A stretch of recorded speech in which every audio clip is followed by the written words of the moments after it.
Salut tout le monde, bienvenue chez moi, bienvenue chez 3D Design et Impression. J'espère que vous allez super bien ce matin parce que ce matin, je teste quelque chose. Aujourd'hui, on va dans une toute autre direction, on va dans le post-processing. C'est-à-dire, après que ton impression est faite, qu'est-ce qu'on fait? Donc aujourd'hui, moi je suis dans un appartement, donc j'avais besoin de faire de la peinture à l'intérieur parce que j'ai pas de garage, j'ai pas de rien. Fait qu'il fallait que je trouve une solution pour réussir à imprimer à l'intérieur, dans mon appart, dans mon bureau. Ça ici. Donc, je suis allé sur Amazon. Ceux qui me suivent savent déjà de quoi je parle. Sur mon TikTok, j'en ai fait part. Mais j'ai acheté une espèce de tente pour faire de la peinture à l'intérieur. Donc, aujourd'hui, on rouvre ça. J'ai une caméra setupée juste en dessous ici, sur mon espace de travail que vous allez voir dans quelques instants. On va ouvrir ça, regarder à quoi ça ressemble, puis à quel point c'est efficace. Donc, juste avant de commencer, par contre, j'ai besoin de vous informer. Si vous faites de la peinture, toujours important, portez un masque, un filtre. C'est super toxique, c'est pas bon pour nous autres. Fait qu'il faut pas faire ça. Déjà qu'on est supposé faire ça dans l'espace le plus aéré possible. Si vous faites ça en dedans, ouvrez les fenêtres, faites ça à une place aérée. Moi, la fenêtre ici est grande ouverte, il fait frette. On est au Québec.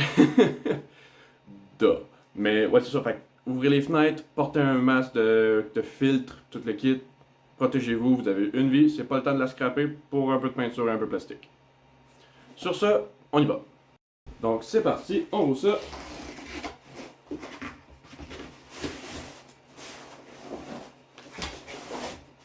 Cool!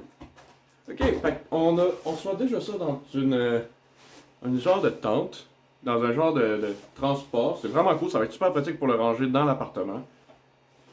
On va dézipper ça. Là-dedans, on a la tente. Et les instructions pour comment la ranger. Fait que ça va être super pratique ça quand on va avoir fini. Si vous posez des questions, oui, je suis à genoux à terre. C'est pas ce qu'il y a de plus confortable, mais c'est la seule façon et la seule place que j'avais pour le faire. Donc si vous voyez juste ma tête ici, c'est le mieux que je peux faire, guys. Donc on va essayer d'ouvrir ça sans se le faire manger dans le front. La solution va être comment? En tirant dessus. Oh shit! Ok, hey! C'est légèrement plus grand que je pensais que ça allait être. Ce qui me rassure un peu parce que, un, il y a de l'espace, puis deux, mon filtre était quand même grand, puis mon fan aussi, donc ça me rassure de savoir qu'on va pouvoir les rentrer là-dedans. Donc en premier, on a notre filtre, ce qui va permettre de filtrer tout ce qui est la peinture et les particules qu'on ne veut pas respirer et qu'on ne veut pas qu'ils se promènent partout. Il va venir direct ici. Fait on rouvre ça rapidement, on installe ça, puis on passe au ventilateur après.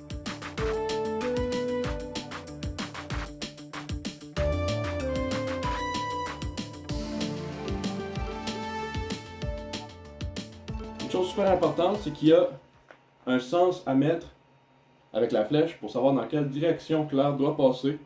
Fait que l'air doit passer d'ici vers là. Fait que ici va être notre intérieur. Pour ça, j'ai utilisé un ventilateur assez basique, un 20 pouces. Le fait aussi est 20 pouces, by the way. J'ai utilisé ça, puis il y a 3 vitesses. C'est quelque chose de bien basique qui coûte environ 40$. Faut pas oublier que le but dans tout ça, c'est de pouvoir ranger ça de façon efficace sans que ça prenne beaucoup de place parce qu'on est dans un petit espace ici.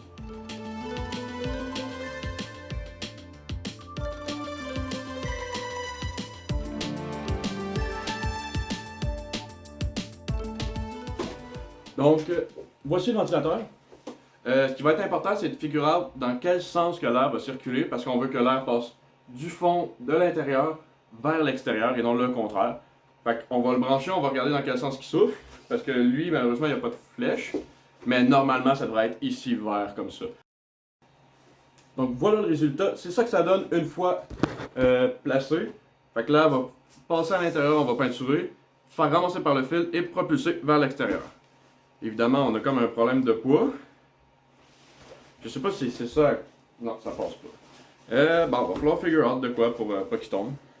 Fait que déjà, on voit qu'ils n'ont pas pensé à ça quand ils ont fait leur modèle pour la tente, parce que définitivement que c'est pas pratique que ça tombe vers en avant. En tirant un peu par en dessous, ça a l'air de vouloir aider à tenir.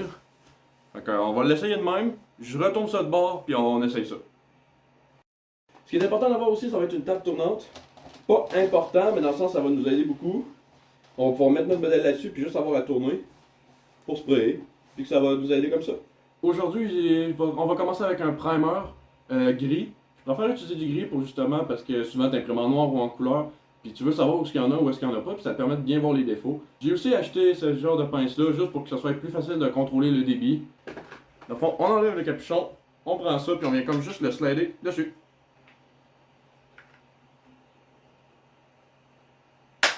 Hey boy.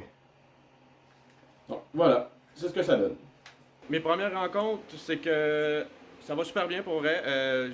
J'ai définitivement senti une odeur, donc le masque est encore plus important. Sinon, il n'est pas l'air d'avoir de particules qui vont nulle part ailleurs. La tente est assez profonde pour pas qu'on ait de misère à sprayer, puis qu'en plus, elle va tout en arrière. Le filtre, il est déjà comme un peu gris, donc ça capture déjà, je suis déjà content. Va juste falloir faire attention, vérifier à quelle fréquence il va falloir le changer. Parce que à force d'avoir de la peinture, j'ai l'impression qu'il va finir par peut-être boucher. Ça va être important à retenir. Mais sinon, pour de ça va super bien pour l'instant. Là, j'ai mis la première couche sur mon modèle qui a un échec que j'ai eu. Fait que c'est parfait pour tester.